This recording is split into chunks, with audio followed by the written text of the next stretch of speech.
All right, my friends, I thought it'd be pretty fun today to do a scenario if Pat should do a Roth contribution to his 401k or the traditional 401k instead. So we're going to look at this and see what the numbers look like at the end of the scenario of Pat's working career and see what is better. Pat could be a lady. Remember Pat from Saturday Night Live?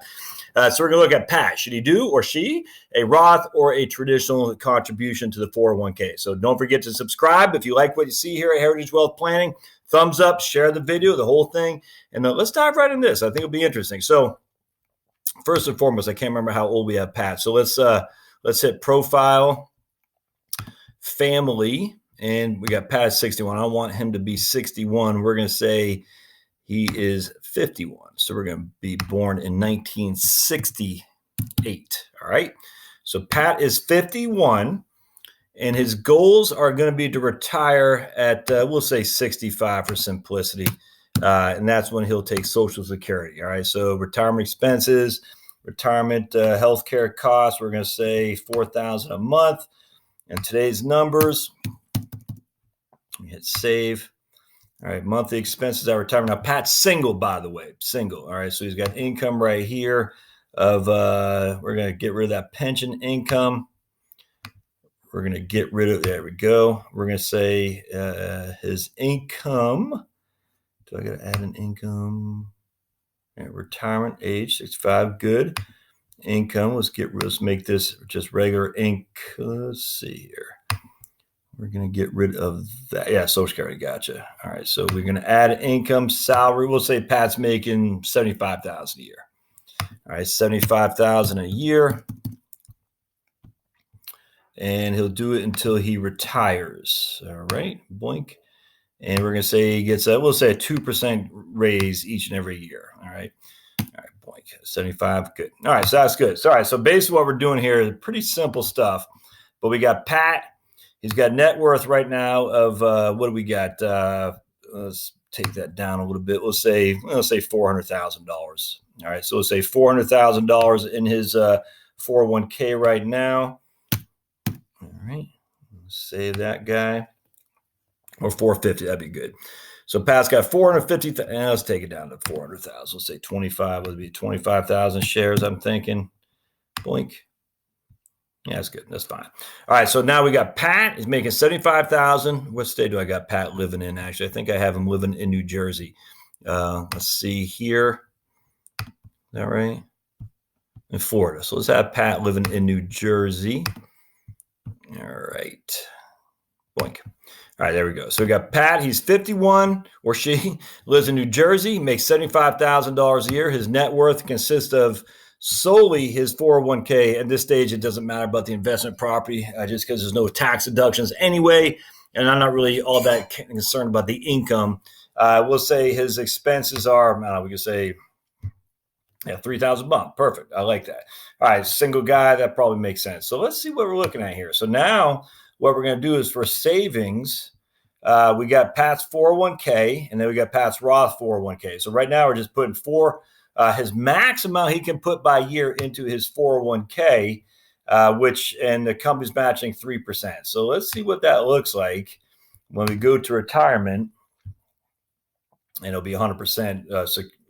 So all I really want to care about is what it looks like for retirement. So let's take a look here. All right, so Pat has got 75,000 coming in, 36,000 for expenses, but his total inflows are 75,000. He's paying 11,000 in tax, and he's saving 25,000 a year, and he's spending his unsaved cash flows. Now he's going to a little bit of a deficit in which he's tapping into his investment accounts to pay that right there. All right, so and here is when he retires right there. Okay. So basically what's happening is Pat's he's got surpluses coming in, which he's spending. He's got deficits going out, which he's tapping into his savings account to pay for. And that looks good. All right, so we got 75, 76. Looks good there. Tax payment plan savings. That's his 401k. So now let's take a look at his accounts. And we're going to see ending balance 422. Taxable accounts, there you go. Taxable accounts go down to zero when he hits 62. So at that point, he's going to have to reduce his income. But for what we're doing here, it doesn't matter. 422,471. So his account's growing pretty significantly. So now when he's 65 years old, it's 1.22 million. Actually, not too shabby. So he's at what, 400,000 today, 350, something like that. Putting 25,000 a year in. Each and every year is at 1.22 million when he is 65 years old. All right, let's see the addition to accounts. We got his putting his money in, 27,250, of which 25,000 is his, and his company's matching 3%, and all that's being vested. And then you see it stops right there at 2,033. All right, let's keep going down, and we're going to show you withdrawals from accounts. This is where taking the money from the taxable accounts to make up the difference he had in terms of his cash flow. Remember, he had excess or deficits here. He's taking it out. Now, when he hits at 63, he's taking it from his 401k. And then he's going to start, actually, he's going to put less into his 401k. Is literally what's happening here. And now he's taking it because he retired at 65. He's going to take it solely from his 401k. And then we're going to have, let's see. All right, cool. That looks good. And we're just going to go to other accounts. Let's just go ending balance by accounts. And here is his, let me move this out of the way. Taxable accounts is 401k, and his taxable accounts are growing each and every year. Why? Because he has required minimum distributions that are going into his taxable accounts. And they're growing and growing and growing, and you can see it's growing pretty significantly. All right, so what I want to see is the tax situation. So let's take a look here. I want to write this down because one thing they don't do on Right Capital is drive me crazy. I wish they'd just give you a tally of the taxes down here, but they don't. So we got Pat live until he's 95. Actually, when did I have him taking Social Security? I can't remember. I think it was 70 income. Yeah, 70. Okay. All right, good. So we have him taking Social Security at 70. So let's take a look at the taxes that he's going to pay. We're going to go back to cash flows. And we're going to go to taxes. All right, so he's not paying much while he's working because he's only making $75,000 a year. States, 4,300 the state, the feds, 1,200 the state, and more is going to FICA than anything. So that the FICA is the bulk of his taxes. And then he stops working right here. And so now he's still got Fed taxes because he's pulling money from his 401k, 7,000. So when he's 70 years old, he has 9,000 of tax and nothing to the state of New Jersey. He starts getting a little bit more to the state of New Jersey. So let's take a couple of numbers down, shall we? We're going to say when he is 70 and 2038, he's got 9,064 to the feds, 0 to the state. At 2043, he's got 15,279 to the feds and 39 to the state. In 2048, he's got 20,272 to the feds and 121 to the state. And finally, in 2053, or not finally, 25,306, 229. So the state of New Jersey isn't getting them much. And in 2058, it's 29,940 and 363. I'm assuming it's still that one thing said New Jersey. The state tax here leaves a lot to be desired, actually, but we'll just go with it. Not fine with that. They have him. Let's just make sure I got him living in New Jersey. I did. I put him in. Yeah, I put him in New Jersey. Right. Yeah, okay. All right, so now we're going to go back to retirement. That's what happens when he has his 401k. Let's see what it looks like from a tax perspective on the graph here. Yeah, he's paying. So in 2000, when he's 75 years old, he's paying 13% in taxes. When he's 80 years old, he's paying 14.4. When he's 85, he's paying 15 even. When he's 90, he's paying 15.2. And then so basically 15%. All right, good. So he's paying 15% roughly in taxes. Now on the front end, he's only paying to the feds 8.7 and the state 2.4. So when he's working, we'll just say 55. He's paying 55. That's 2,000. I'm sorry, he's paying 8.6 to the feds and 2.4 to New Jersey.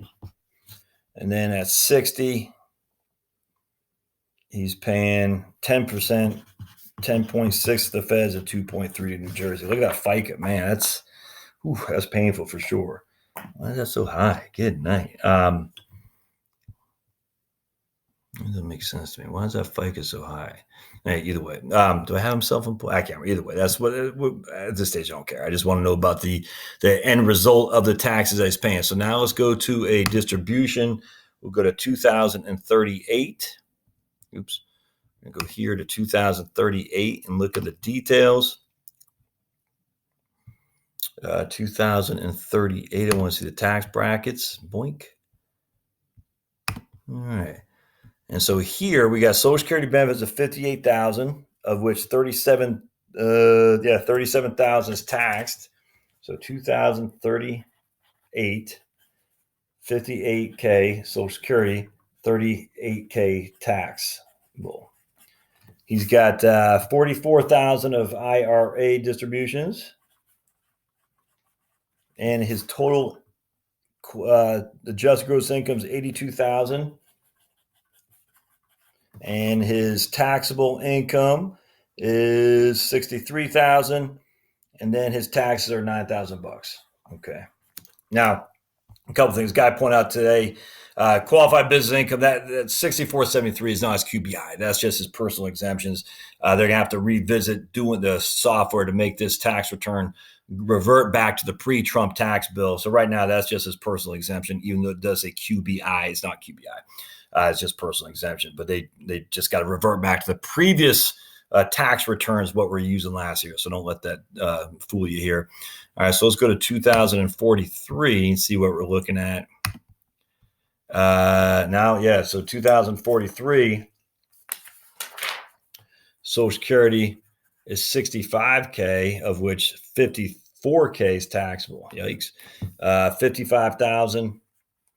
IRA distribution, 113 is his AGI, and what's that right there? 2B, taxable interest, because he's getting some money in the savings account, or his taxable accounts, and then he's got AGI 113, and he's got 15,000 in taxes. Okay, cool. All right, so now that's interesting to me. So what we want to do now is let's change this over from a traditional into his 401k into a Roth contribution. So what we're going to do is going to savings, and we're going to get rid of this right here, and we're going to put nothing. We're going to say annual dollar amount, nothing right there. All right. Now he still get the employer match of 3%. So we're going to do Roth 401k. And we're going to say max. Yep, there we go. Already started. Employer match.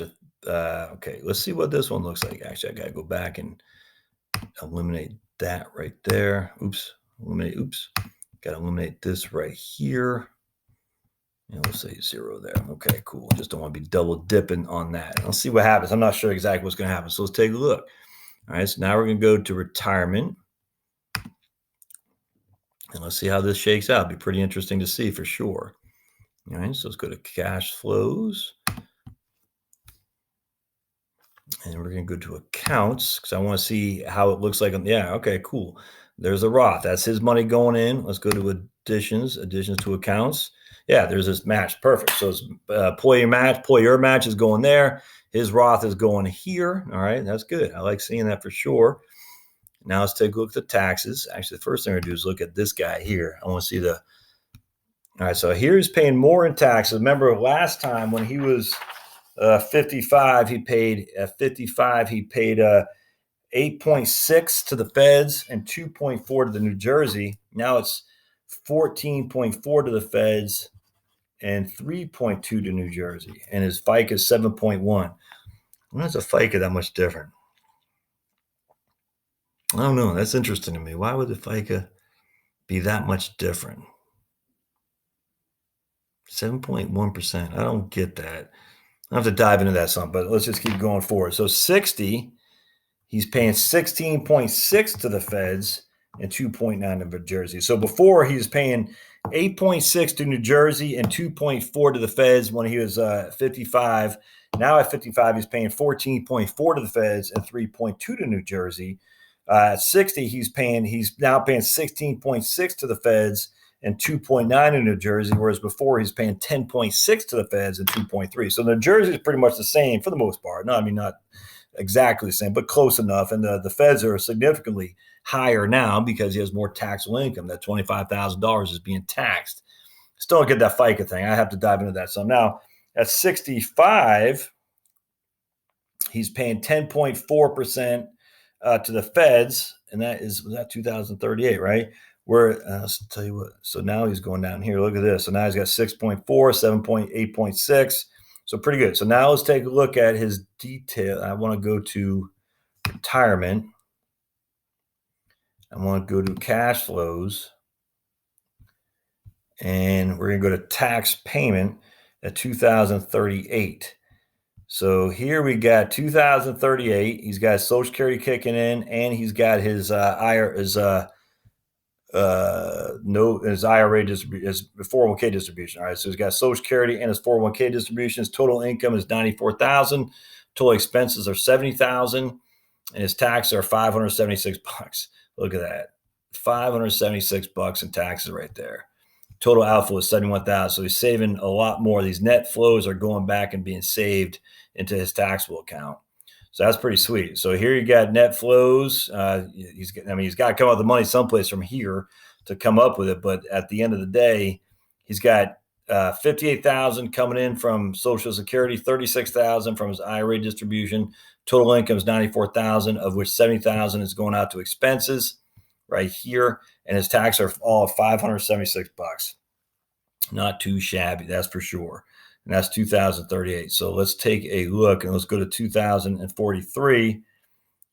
He's got, before he had 9,064 going into the feds and taxes right here. 9,064. So he saved basically $8,500 in taxes. And when he's 75, he's got 2,250 going to taxes, where before is 15,279 to taxes to the feds. Man, that's crazy. When he's 80, he's got 5,130 going to taxes. Before is 20,272. All right. And then when he's down here at 85, he's got 8,717 going to the tax feds, whereas before is 25,306. And then when he's 90, he's got 12,506 going to the feds and taxes. Before it's 29,000. So basically, we're talking 20,000 more in taxes each and every year to the feds when he did not do the Roth. So if we go down here, look, there's no state income tax. He's paying a little bit here. We're talking a couple $100. Whoop-de-flip and do. All right, so let's go back. We're just gonna. I wish I could just do this on a spreadsheet. Let's see if I wonder if I can. Let's open up a spreadsheet here and copy that. We're going to go here. We're going to try to open up a spreadsheet, see what I can do. I'm going to pause this spreadsheet going. We can actually tally these up. So here are federal taxes, and we're going to scroll down total, and we're going to do we're going to sum these guys up to get a gauge of how much this was. You ready? All right, let's sum these guys up here. All right, so here we go. And 400, okay. So let's go over here and do these guys too. 43. That's 15,800. All right, so here we go. We got 417,000 in federal tax. This is with the Roth. Let me show you with the Roth. 417,000 in federal taxes, 43,000 in state, and FICA is 84,229. Total taxes are 544,000. All right, so now let's go back, and we're going to change back from a Roth to actually, here, let me just do this real quick. It was savings. We're going to change this back to the traditional from the Roth. So let's do this. We're going to do max, and we got 3% going in. Boink.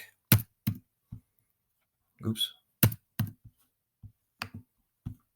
All right, there we go. And let's just cancel this one out. We'll say annual dollar is 0, and we'll say nothing there. I'm not even sure you have to do that, but we're just leave no stone unturned, my friends. All right, so cool. Now what we're going to do is we're going to go here, and we're going to see the difference. And it's going to be fun. All right, so let's go to cash flows, and we're going to highlight all this, and we're going to bring it on down right there. Okay. Let's go back to the spreadsheet. Put this guy here. All right, so what did I do here?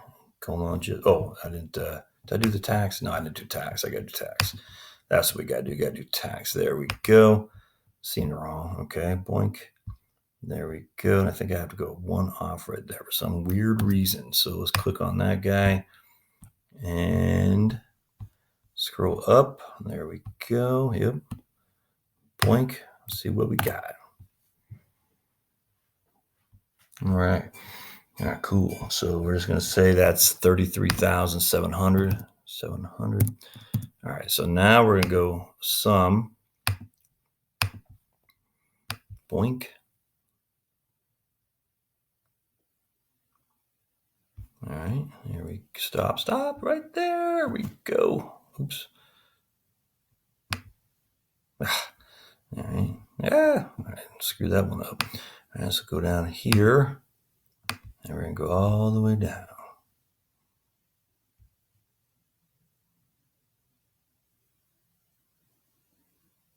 Till this guy, old Pat, dies right there, 95 years old. 6'9". Whoa, look at that. Look at that. Oh, man. 798,000 more in taxes from not doing the Roth. I mean, not more, but that's $250,000 more. So he pays a little bit more on the front end here, and he pays a heck of a lot less on the back end here, but he's only paying $14,000 when he's 93, and here he's paying $32,000. He's paying $450 here to the state, and here he's paying, actually it's just the same as the state. Again, I don't trust the state so much. Here's his total tax. I mean, look at that. $14,684 and 93 years old. And here he's paying $32,895. That's nuts. That is nuts. All right. So let's, first of all, let's just make sure this is correct. Ending balance. Yeah, 401k right there. Let's make sure it's adding to the accounts. Yeah, there you go. That's 25,000 plus the match. Same investments and everything. All right. All right, let's see what the net worth is when he's dead. Here it's 1.682 million. 1.015 in taxable accounts, 666 in 401k. All right, let's go back to profile. I forgot what it was. Now I got to write that down. I forgot. Net worth. 666, I think, right? It said 666 and oops. Just go here. Yeah, 1.015 tax and 666 401k. All right, so let's go to profile, change it back to the Roth as opposed to what we're doing before. Savings, and we're going to go to employer plan. Maximum contributions. We're going to put the 3%. Crack how? Did it catch? No, didn't catch, man. 3% crack. Dude, kill me. All right, there we go. All right there. We're going to go over here and just eliminate all this to make sure we don't double dip. We'll put zeros there. It looks good. And we'll put zeros there. And that looks good. All right. So, I mean, if you're paying $250,000 less in taxes, I think your net worth would be at least $250,000 more.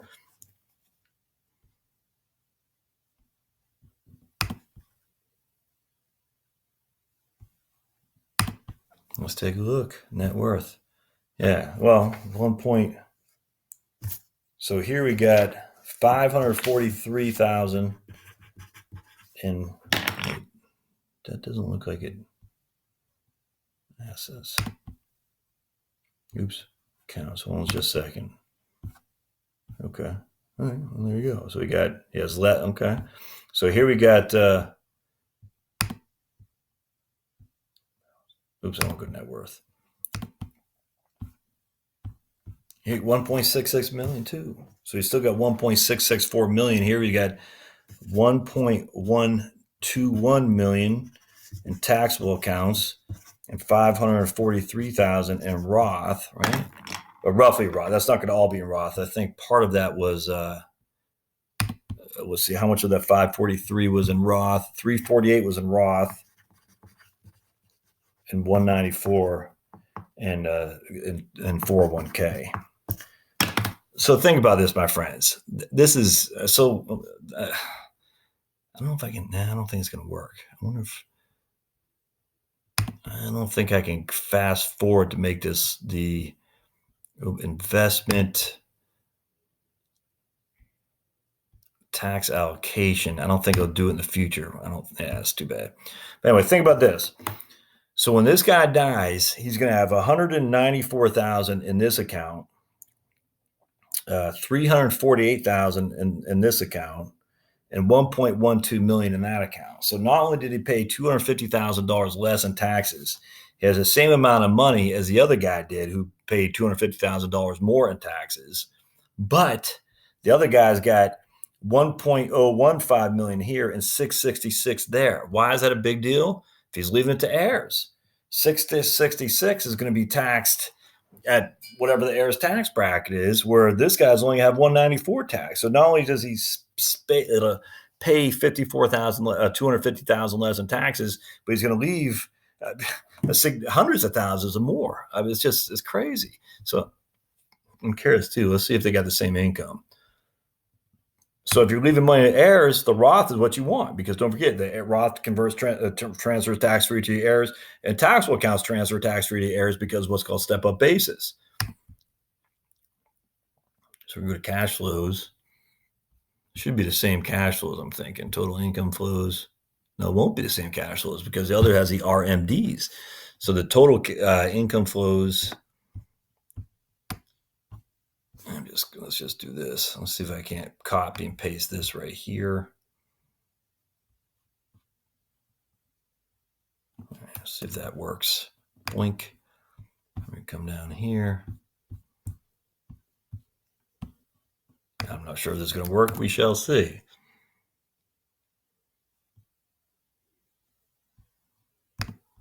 Thinking.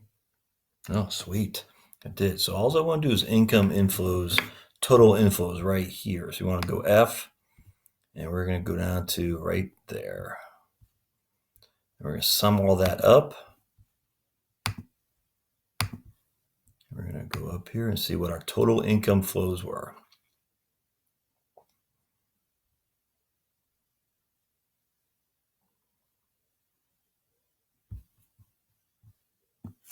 Okay.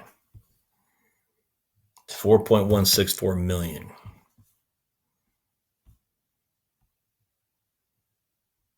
Oh, there's our total tax. We could have just done that. I didn't even think about that. There's our total alpha. That's all right. I don't know if I want to. Well, let's just do it. Might as well. All right. So let's just go back and do it without the Roth. I don't think this is actually the same assessment because they're not taking inflows from Roth distributions. They're not showing as an inflow because it's not taxed. So they're not showing as an inflow from a tax perspective. But let's just do it anyway. We'll just change this around. No big deal, and see what we come up with. Income, savings. That's what we want. Pre-tax. There we go. Max. We get 3% here. And then we're going to go back over here and get rid of this guy. Blink. Blink. And get rid of that guy. Blink. All right. Let's see what we got for inflows.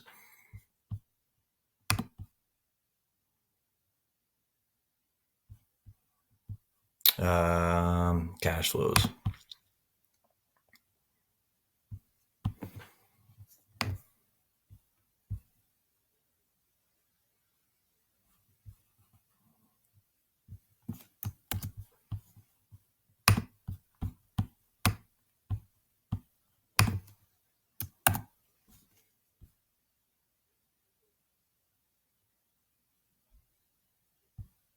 Okay.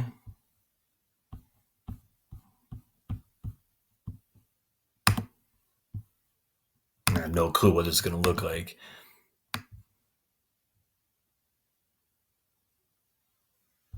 Keep going. Right there. 5.038 million. This is without the Roth. So we got more money coming in, and that's to pay for the taxes, right? And the IRA, RMDs, more money going over here to the RMDs to pay the taxes, which puts more money in the taxable account, which is actually, we got 121,000 more in the taxable account than we did in the other taxable account for the Roth when we're doing the Roth. So we got more inflows because we got to pay the RMDs. And here are your planned distributions, which is your RMDs, required distributions, which are taxable as income. And so we have more income flows, but we also means we have a whole lot more taxes as well. And at the end of the day, we're netting out the exact same roughly for a net worth, but we paid $250,000 less with a Roth and taxes, and we're going to probably leave $250,000 more after taxes. On top of that, let's just one last thing. I want to go back to Social Security because I think this is critically important to understand as well. Because we're going to have the same inflows from Social Security, right? But the inflows from a perspective of Social Security taxation is a whole lot different. So let's just go to we're going to go here. All right, so we're going to go to 0 on this guy. Oops, dollar amount, nothing. And boink, and we're going to go to the Roth. Oops.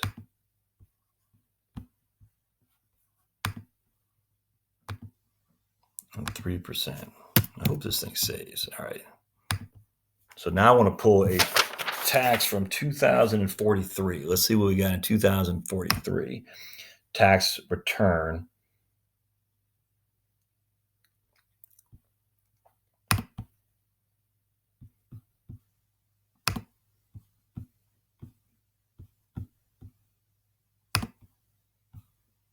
Yeah, look at that, man. You got 65,000 coming in from Social Security benefits, of which only 20,919 is taxable. Where the other way before is like, what do I have? 65,000 coming in from Social Security benefits, where 54,000 is taxable. So the income inflows isn't reflective of what you need. It's just reflected more taxation. So you might have more income inflows, which just seems good, but that leads to more taxation. I'd much rather have less income inflows and less taxes than more income inflows and more taxes if I don't need the income inflows to begin with. I have a lot to chomp on. I know it's a long video, but this is interesting to me. I'm going to dive into this a little bit deeper too because I like it, and I don't even know if this is going to save. Sometimes when I do a large file like this, it doesn't save, but interesting. So if you like what you see, subscribe down below. Thumbs up always helps. Share the video. Let people know about the Heritage Wealth Planning YouTube channel. As always, if you find value out of this, I take donations. Just go to heritagewealthplanning.com. Scroll down to the very bottom. You'll see the place that says donate. And by all means, do so. I'm much obliged. And of course, think about Roth versus traditional. I think this is a good starting point for sure. And we haven't even got into the various taxes on Medicare premiums and other things as well, which we'll get into in future videos too. So we'll see you next time. Thanks, guys.